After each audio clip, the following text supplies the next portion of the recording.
প্রথম কথা হলো, আমরা পশ্চিমবঙ্গের প্রায় ৩ কোটি জনসংখ্যা মুসলমান, ভোট দিই আপনার 40% মুসলমান, জনসংখ্যার নিরিখে 31% মুসলমান, 38,300 মতন গ্রাম, 35,000 গ্রামে মসজিদ, 1 লক্ষের মতন মসজিদের সংখ্যা, হাজার হাজার মাদ্রাসা, খারিজি মাদ্রাসা, MSK মাদ্রাসা, সিনিয়র মাদ্রাসা, সরকারের মাদ্রাসা, তারপরে তবলিগ, ফুরফুরা, দেওবন্দি, বেরেলি, হানফি, শাফি, মালিকি, হাম্বলি, কাদরিয়া, চিশতিয়া, নকশবন্দিয়া, মুজাদ্দিদিয়া, মুতাজিলা, খাওয়ারিজ, নজ্জারিয়া, জাবারিয়া, মুশাব্বিয়া, নাজিয়া, জামাত ইসলাম, আহলে হাদিস, আজানগাছি, পিয়ারডাঙ্গা।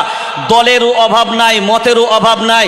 কিন্তু আজ যদি বাংলার 3 কোটি জনসংখ্যা মুসলমান দল ভুলে গিয়ে, কালার ভুলে গিয়ে, রং ভুলে গিয়ে, দল বুঝবে না, রং বুঝবে না, কালার বুঝবে না, এক কালিমার পরিচয় দিয়ে, এক রবের পরিচয় দিয়ে, এক নবীর পরিচয় দিয়ে, এক কিতাবের পরিচয় দিয়ে, এক ধর্মের পরিচয় দিয়ে, এক দ্বীনের পরিচয় দিয়ে, এক জাতির পরিচয় দিয়ে যদি এই 3 কোটি জনসংখ্যা মুসলমান একবার বাংলার মাটিতে বিভেদ ভুলে যদি ময়দানে নামে, আরে বাংলার মাটি না, সারা ভারতবর্ষের সমস্ত জালিম পর্যন্ত কম্পিত হতে বাধ্য হবে।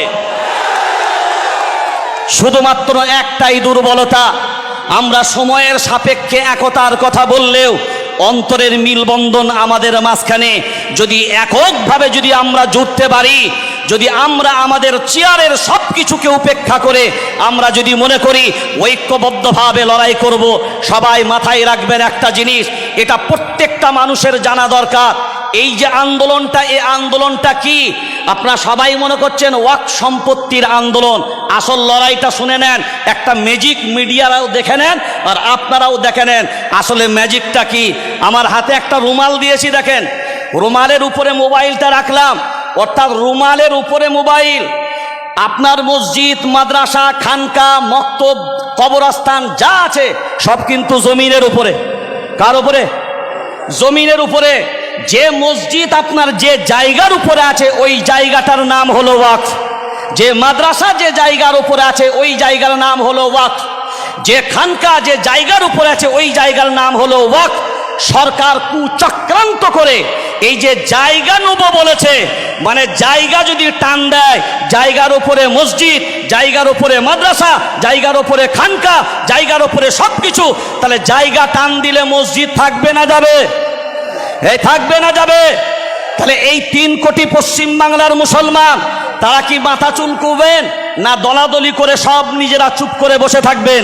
বরঞ্চ এক বাক্যে এ বাংলার মাটি না, সারা ভারতবর্ষে পর্যন্ত মনে রাখতে হবে যে আমাদেরকে ক্ষতি করার ক্ষমতা সারা পৃথিবীর জালিমের নেই, যতক্ষণ পর্যন্ত আমরা নিজেরা নিজেদের ভিতরে গাদ্দারি না করব।